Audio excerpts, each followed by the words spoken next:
Hello प्यारे बच्चों, कैसे हो? चलिए बताइए आपने कितने क्वेश्चन सही किए हैं। चले देखेंगे आज किस बच्चे के कौन कौन से क्वेश्चन गलत हुए। चलिए क्वेश्चन नंबर एक। एक संख्या का 25% बराबर 75 है, संख्या क्या है? 25% of a number is 75, find the number. किसी संख्या का 25%, अगर उस संख्या का 1/4 लेंगे तो बनेगा 75। तो आपको कंप्लीट 100% संख्या बतानी है, तो क्या करेंगे? 25%, 25% बराबर हुआ 75। तो क्या बनाना बच्चों? 100% बराबर कितना होगा? तो क्या करेंगे? 75/25। 75 को किससे भाग करेंगे? 75 को डिवाइड करेंगे 25 से, और मल्टीप्लाई करेंगे 100 से। किससे करेंगे? 100 से। तो 25 तिया 75 और 100 तिया 300। तो कुल इस संख्या का 100% यानी यह संख्या क्या होगी? 300, 300। चलिए देखेंगे क्वेश्चन नंबर 2। अच्छा यही है। एक ट्रेन 60 किलोमीटर प्रति घंटा की गति से 2.5 घंटे में कितना चलेगी, यानी कितना दूर जाएगी? A train runs at 60 kilometer per hour for 2.5 hours. How much distance it will cover? चलिए, 1 घंटे में चलेगी 60 किलोमीटर, तो 2.5 घंटे तो गुना कर देंगे, मल्टीप्लाई करेंगे 2.5 से। तो 60 से जीरो से दशमलव कटेगा, 25 × 6 बनेगा 150। तो कितना चलेगी, कितना डिस्टेंस कवर करेगी? 150 किलोमीटर। चलिए नंबर 3। एक वस्तु का मूल्य 1,000 है, 20% डिस्काउंट के बाद कीमत क्या होगी? एक वस्तु का मूल्य होगा 1,000 रुपए। कितना है? 1000। एक 1000 रुपीज प्राइस है किसी बस आर्टिकल का, किसी वस्तु का। तो 20% डिस्काउंट अगर दोगे तो वस्तु बिकेगी 80% पर। कितने पे? 80%। 80% को लिखेंगे 80/100। 80% को लिखेंगे 80/100। तो दो जीरो से दोनों जीरो काट दो, 10 × 80 बनेगा 800। क्या बनेगा? 800 रुपीज। तो जिस वस्तु का मूल्य 1,000 रुपए था, उसे 20% डिस्काउंट पर बेचने के बाद कीमत हुई 800 रुपए। चलिए क्वेश्चन नंबर 4 देखते हैं। एक किसान के पास 250 आम है, एक किसान के पास 250 आम है, उसने 1/5 बेच दिए, कितने बचे? अ फार्मर है 250 mango, sold it by 1/5, how much left? देखिए, एक किसान के पास कितने आम है? 250, और उसने कितना बेच दिया? 1/5। तो बचे कितने? यहां पे देखेंगे 1/1/5 का मतलब होगा 1/5 का मतलब होगा 5 आम में से एक आम बेच दिया, मतलब बचे 4 आम। 4 आम बचे 5 आम में से। अगर मल्टीप्लाई करोगे 1/5 से तो निकलेंगे कितने बेच दिए। उसने पूछा शेष कितना बचा, क्या बता कितने बचे? तो आप बताओ 4/5 बचे। आप पूछेंगे ना कि 4 कहां से आया? 5 में से एक बेचने से 4 बचे, तो 5 से करेंगे। वाह, हाथ इधर, उधर नहीं याद करना। 5 में से एक गया 4, तो 5 से कटेगा 50 बार, और 50 × 4 बनेगा 200। कितना आंसर होगा? उसके पास शेष आम बचे 200, और उसने कितने बेच दिए? अगर ये पूछता कितने बेच दिए, तो आप लिखते 250 गुना 1/5, तो बेच दिए 50। कितने बेच दिए? 50। कितने बेचे? 50 बेच दिए गए। चलिए। हम्म, चलिए क्वेश्चन नंबर 5।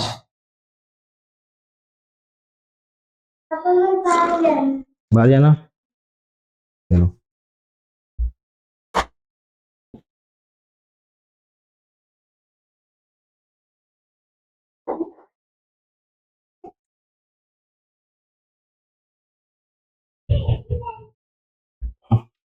चलिए क्वेश्चन नंबर 5, एक आयत की लंबाई 20 सेंटीमीटर और चौड़ाई 12 सेंटीमीटर है, क्षेत्रफल ज्ञात कीजिए। आयत रेक्टेंगल, आयत के बारे में आप जानते हैं, रेक्टेंगल जिसकी दो साइडें समान होंगी, ये लगभग 4 साइडों वाला बना, जिसकी 2 साइडें समान होंगी वह होगा रेक्टेंगल, और जिसकी सभी साइडें समान होंगी वह होगा स्क्वायर। ये है आयत यानी रेक्टेंगल, और 4 साइडों वाला होगा स्क्वायर यानी वर्ग। तो अब यहाँ पे देखेंगे, आपसे बोल रहा एक आयत जिसकी लंबाई 20 सेंटीमीटर और चौड़ाई 12 सेंटीमीटर, ये लेंथ है और ये ब्रेथ है, लंबाई चौड़ाई। क्षेत्रफल ज्ञात कीजिए। मैंने बताया है कभी भी क्षेत्रफल निकाल लेंगे, एरिया बराबर होगा लेंथ इंटू ब्रेथ, लंबाई गुणा चौड़ाई। जहां लंबाई होगी 20 और चौड़ाई होगी 12, 12 दूनी बनेगा 24 यानी 240, 240 वर्ग सेंटीमीटर, 240 सेंटीमीटर स्क्वायर। एरिया किसमें होगा? वर्ग सेंटीमीटर में। चलिए नेक्स्ट देखेंगे, क्वेश्चन नंबर 6 है, एक छात्र के अंक 55, 65, 75, 85, 95 औसत बताएंगे। क्या देखिए 55, 55 प्लस 65 प्लस 75 प्लस 85 और प्लस 95। देखो बच्चों, अगर संख्याओं में डिफरेंस, अंतर, डिफरेंस मतलब अंतर, चलो मैं अंतर भी लिख देता हूं। डिफरेंस मतलब अगर अंतर समान होगा, तो यहाँ पे देखो, यहाँ भी 10 का अंतर है, यहाँ भी 10 का डिफरेंस है, यहाँ भी 10 का डिफरेंस है, और यहाँ भी 10 का डिफरेंस, मतलब 10 का अंतर है क्या सभी जगह पे। और जहां पे डिफरेंस अगर समान होगा तो बीच वाली संख्या हमेशा एवरेज होगी। अगर सभी संख्याओं में अंतर समान होगा तो बीच वाली संख्या आंसर होगी। अब ये मत पूछना कि जब 6 संख्याएं होंगी तभी भी बीच वाली संख्या औसत होगी, बाद में करेंगे जब होगा। जब आप क्वेश्चन बनाओगे, बुक से क्वेश्चन बनाने शुरू करोगे, आपका कोई भी क्वेश्चन सेकंड्स में बनेगा। तो यहाँ पे क्या करेंगे, आप सभी को जोड़ने के बाद 5 से भाग लगा देते तो आंसर बनता 75। लेकिन मैं आपको लॉजिक बताया है कि अगर संख्याओं में अंतर समान होगा तो बीच की संख्या क्या होगी? एवरेज होगी, औसत होगी। तो आंसर क्या बनेगा? 75। ये पॉइंट सीखने के लिए एक्स्ट्रा एफर्ट करने पड़ेंगे अभी। चलिए नंबर 7,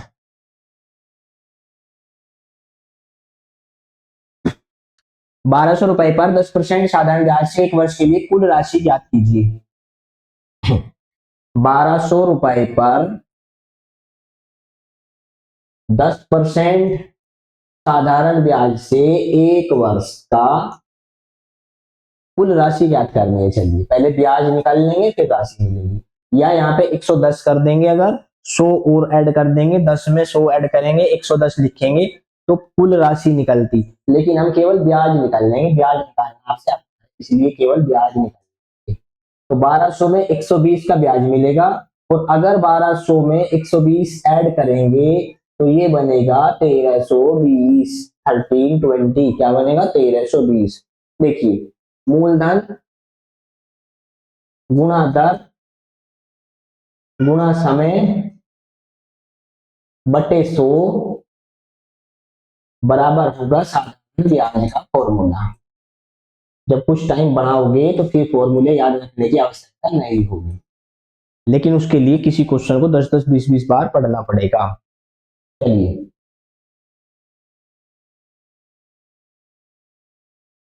क्वेश्चन नंबर 8 पे आए हम। बात किया ना, ओके चलिए 8 की तरफ चलते। एक संख्या में 45 जोड़ने पर 200 मिलता है, संख्या ज्ञात कीजिए। अब आपसे पूछा है किसी संख्या में अगर हम 45 जोड़ देंगे, ए को मान लिया संख्या, ये है वो संख्या, उसमें अगर आप 45 ऐड करेंगे तो मिलेगा 200। तो अगर 45 घटा दो तो संख्या मिलेगी। अगर 200 में से 45 घटा दोगे, 45 इधर आके इसे भी माइनस बनेगा, तो संख्या मिलेगी 155, 155। तो क्या करना होगा? डिफरेंस कर देना, सब्ट्रैक्ट करेंगे 200 में से -45, माइनस करेंगे 45। अब या तो सब्ट्रैक्ट बोलो या माइनस बोलो। एक घड़ी एक दिन में 4 मिनट आगे होती है। एक घड़ी एक दिन में 4 मिनट आगे होती है। एक घड़ी एक दिन में 4 मिनट आगे होती है। एक दिन, 1 डे, 24 आवर। एक दिन का मतलब 24 आवर या एक दिन, एक ही बात है। तो आपसे बोल रहा है एक दिन यानी 24 घंटे में घड़ी 4 मिनट आगे होगी, 3 दिन में कितने मिनट आगे होगी? तो अगर एक दिन में 4 मिनट आगे होगी तो 3 दिन में 12 मिनट आगे होगी। कितना आगे होगी? एक दिन में 4 मिनट आगे होती है तो 3 दिन में कितने मिनट आगे होगी? 12 मिनट। यानी जैसे देखते हो ना, ये घड़ी सही चल रही है, ये गलत चली, तो ये गलत क्यों हुई? यानी वो कुछ समय धीरे धीरे ज्यादा चलती है या कम चलती है तो वो आगे या पीछे होगी। तो ये घड़ी 3 दिन बाद 12 मिनट समय ज्यादा दिखा रही होगी जो वास्तविक समय होगा। चलिए नंबर 10। 9 आया नहीं, 9 ही था, ये 8 ये था, ठीक है। नंबर 10 पे चले। एक कार 45 किलोमीटर प्रति घंटा की गति से चलती है, 4 घंटे में कितना दूर जाएगी? Car run at 45 kilometre per hour in 4 hours, how much will cover distance cover? देखिए 45 kilometre per hour, 45 kilometre per hour मतलब 45 किलोमीटर 1 घंटे में चलेगी। तो अगर 1 घंटे में 45 चलेगी तो 4 घंटे में कितना चलेगी? तो 45 गुना 4 बनेगा 180, 180। 45 गुना 4 क्या बनेगा? 180 किलोमीटर। तो आज क्वेश्चन 10 में से आप बताओगे मुझे कितने सही थे, और ये कहाँ पे बताओगे? कमेंट बॉक्स में बताओगे कि मेरे क्वेश्चन मैथ में कितने सही बने। चलिए नंबर 11, अनुच्छेद 14 यानी आर्टिकल 14 किससे रिलेटेड है? आर्टिकल पढ़ेंगे, काफी गहराई से पढ़ने पड़ेंगे, काफी बड़ा टॉपिक है, अच्छा टॉपिक है, बोरिंग बिल्कुल नहीं है, याद कर लेंगे ऐसे ही। आर्टिकल, आर्टिकल कितने हैं हमारे कॉन्स्टिट्यूशन में? अगर छोटी सी बात करेंगे तो 395 आर्टिकल हैं, 12 अनुसूची हैं। 395 आर्टिकल हैं और 12 अनुसूची हैं और 22 भाग हैं। भाग कितने हैं? 22। अनुसूची यानी शेड्यूल, अनुसूची कितनी है? 12। और अनुच्छेद यानी आर्टिकल कितने हैं? 395। तो 395 नहीं पढ़ने, कुछ खास खास पढ़ने होते हैं, आर्टिकल अनुसूची और भाग तो सभी पढ़ लेते हैं। चलिए तो ये पूछ रहा है अनुच्छेद 14 किससे संबंधित है? तो स्वतंत्रता, फ्रीडम है।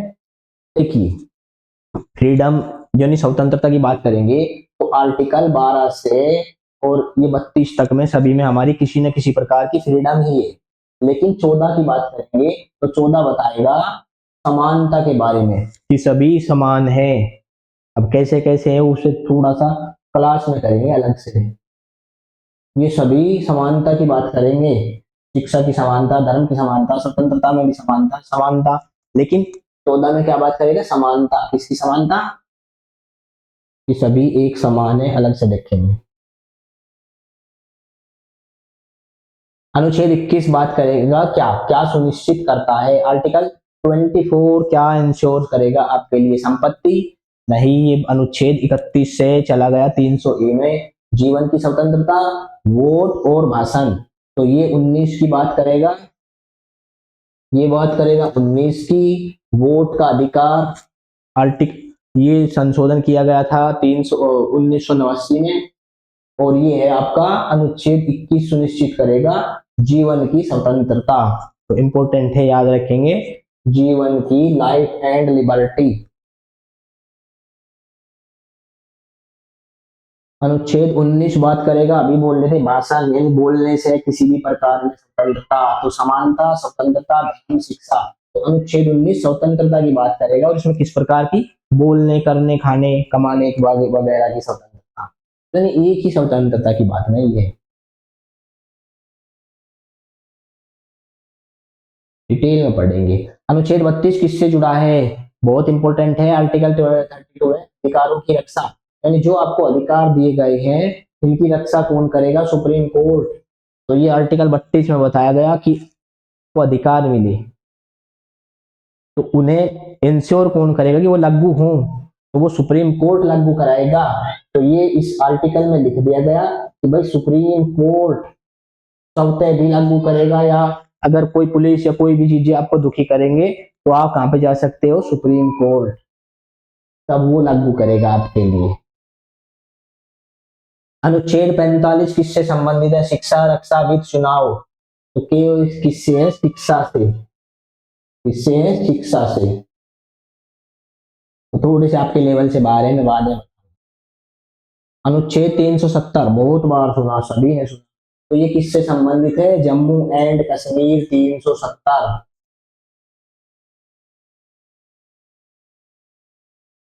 चलिए, अनुच्छेद 368 किससे संबंधित है, आर्टिकल 368 किससे संबंधित है, ये है संशोधन, यानी संविधान में संशोधन कब होगा, कैसे होगा, कौन करेगा, तो ये संशोधन आर्टिकल 368 भाग 17।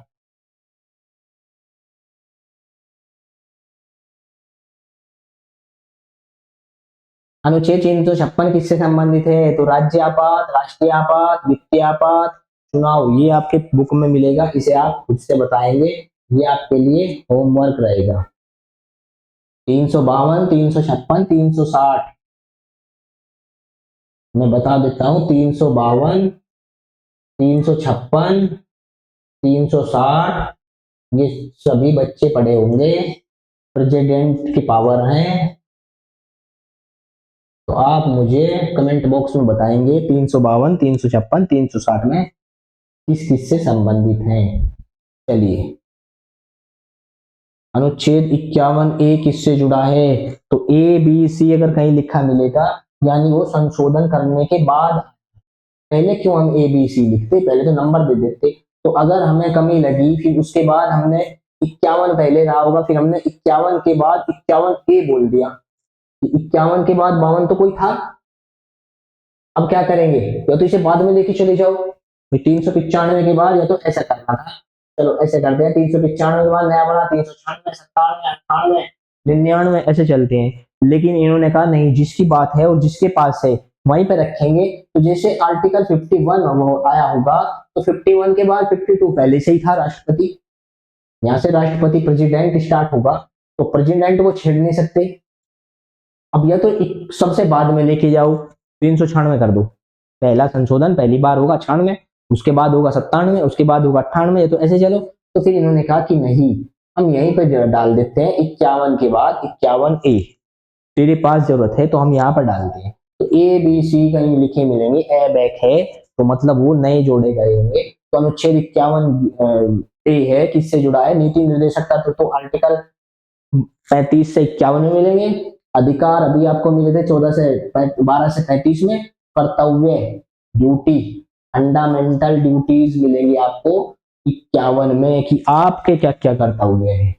पीएम मिलेगा आपको 78 में। चलिए,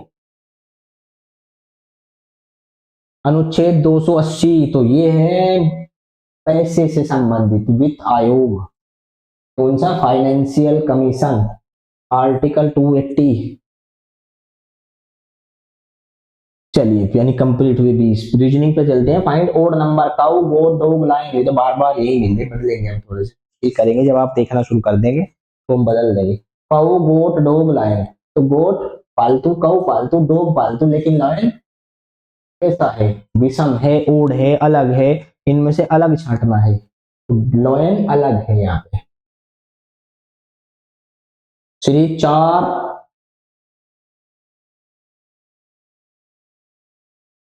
4, 12, 24 और 40, तो यहाँ लिखेंगे, यहाँ बड़ा है 8, गुना दिखाई दे रहा था लेकिन गुना नहीं हुआ, 8 बढ़े, यहाँ बढ़े 12 है, यहाँ एक्स्ट्रा हुए 16, तो इस बार हो जाने चाहिए 20।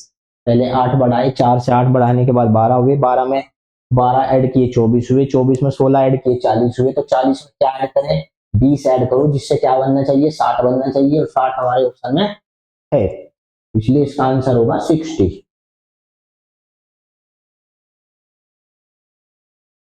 मिरर ऑफ बैट यानी शीशे में बैट को कैसे पढ़ेंगे, तो शीशे में पढ़ने के लिए बुक चाहिएगी, और मैं फिर तब सिखाऊंगा, लेकिन मैं अभी थोड़ा सा बता देता हूँ। जब शीशा रखोगे सामने कहीं पे, तो चीजें ऐसे दिखाई देंगी, टी इधर दिखेगा, ए ऐसे दिखेगा, और बी उल्टा ऐसे दिखेगा, तो कहीं टैब लिखा होगा, एक ही बार में लिखा हुआ है, वही होगा आपका आंसर।